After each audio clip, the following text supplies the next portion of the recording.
ദൗത്യമാണ് നിലമ്പൂരിൽ. കാരണം വർക്കിംഗ് പ്രസിഡന്റ് ആയ ശേഷമുള്ള ഒരു തെരഞ്ഞെടുപ്പ് എൻജോയ് ചെയ്യുകയാണോ അതോ ടെൻഷനാണോ? അല്ല, ടെൻഷൻ അടിക്കേണ്ട ഒരു പൊളിറ്റിക്കൽ ക്ലൈമറ്റ് നിലമ്പൂരിലില്ല, കേരളത്തിലില്ല. പിന്നെ തെരഞ്ഞെടുപ്പിന്റെ ഉത്തരവാദിത്തങ്ങൾ ഉണ്ടാവും. തീർച്ചയായിട്ടും അത് ഉത്തരവാദിത്തത്തോടു കൂടി ചെയ്യാന്നുള്ളതാണ്. അത് നല്ലൊരു ടീം വർക്കാണ് ഇവിടെ. എല്ലാവരും ഒരുമിച്ചിപ്പോൾ നിങ്ങൾ ഇന്നത്തെ മീറ്റിംഗ് കണ്ടു. ഒക്കെ എന്താ പറയാ, ഹിറ്റ് ദ ഗ്രൗണ്ട് റണ്ണിങ് എന്ന് പറഞ്ഞ പോലെ ഞങ്ങളെല്ലാം സെറ്റായിരുന്നു. ഡിക്ലറേഷൻ വന്നു, തൊട്ടടുത്ത ദിവസം തന്നെ കാൻഡിഡേറ്റ് വന്നു. എല്ലാ ലീഡേഴ്സും, പ്രതിപക്ഷ നേതാവ്, പ്രതിപക്ഷ ഉപനേതാവ്, KPC പ്രസിഡന്റ്, എല്ലാ ലീഡേഴ്സും ഉൾപ്പെടെയുള്ള ആളുകൾ ഇവിടെ എത്തി. വർക്ക് ചാർട്ട് ചെയ്തു. അതനുസരിച്ച് കാര്യങ്ങൾ മുന്നോട്ട് പോകുന്നു. മറ്റു മുന്നണികൾ ഒരാൾ മത്സരിക്കണോ വേണ്ടയോ എന്നുള്ള തന്നെ ആശങ്കയിലും പരസ്പരം വെച്ചുമാറലുമാണ്. സീറ്റ് വേണ്ട എന്ന് പറഞ്ഞാൽ അവിടെ കൊടുക്കലും ഇവിടെ ചോദിച്ചാൽ കൊടുക്കാത്ത സീറ്റ് ഇപ്പോൾ അവിടെ കൊടുത്തേൽപ്പിക്കലാണ്. വേറൊരാൾ സ്ഥാനാർത്ഥി ഇതുവരെ തീരുമാനിച്ചിട്ടില്ല. പാലക്കാടൊക്കെ നമ്മൾ കണ്ടതുപോലെ ഇനിയിപ്പോൾ ആരെയാണ് സ്ഥാനാർത്ഥിയാക്കേണ്ടെന്നുള്ള കാര്യത്തിൽ ഒരു ധാരണയായിട്ടില്ല. അതിനുള്ള ശ്രമത്തിലാണ്. CPM-നെ സംബന്ധിച്ചിടത്തോളം മുൻകാലങ്ങളിൽ എപ്പോഴും ആദ്യം സീറ്റ് പ്രഖ്യാപിക്കുന്ന അല്ലെങ്കിൽ സ്ഥാനാർത്ഥിയെ പ്രഖ്യാപിക്കുന്ന അവരാണ്.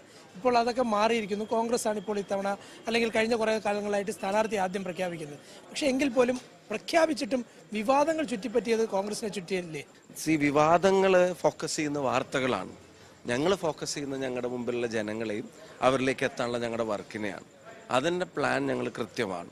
അൻവർ എന്ന ഇൻഫാക്ടറിനെ എങ്ങനെ കാണുന്നു? അതിൽ പ്രതിപക്ഷ നേതാവ് പറഞ്ഞു കഴിഞ്ഞല്ലോ, അദ്ദേഹം എന്ത് നിലപാടെടുക്കണം എന്നുള്ളത് അദ്ദേഹമാണ് തീരുമാനിക്കേണ്ടത്. ഇത്ര വലിയ ജനങ്ങൾ എതിരായിട്ട് നിൽക്കുന്ന ഒരു ഭരണകൂടം, അദ്ദേഹം തന്നെ തുറന്നു എതിർത്തിട്ടുള്ള പല കാര്യങ്ങൾ.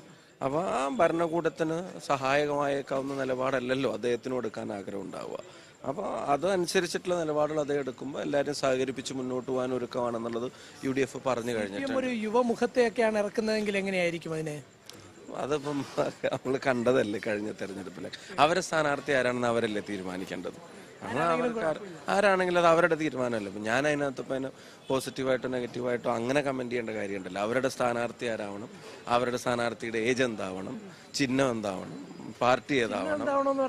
അല്ല, ഞാൻ പാലക്കാടിന്റെ അനുഭവത്തിൽ പറഞ്ഞതാണ്. ചിഹ്നം എന്താവണം, പാർട്ടി ഏതാവണം, അയാളുടെ നിലവിലെ പാർട്ടി, മുൻ പാർട്ടി ഏതാവണം, അതൊക്കെ അവർക്ക് തീരുമാനിക്കേണ്ട കാര്യങ്ങളാണ്. അവർ തീരുമാനിക്കും.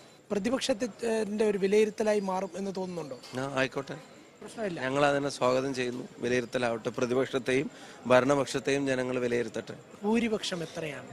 തുടങ്ങിയിട്ടല്ലേ ഉള്ളൂ.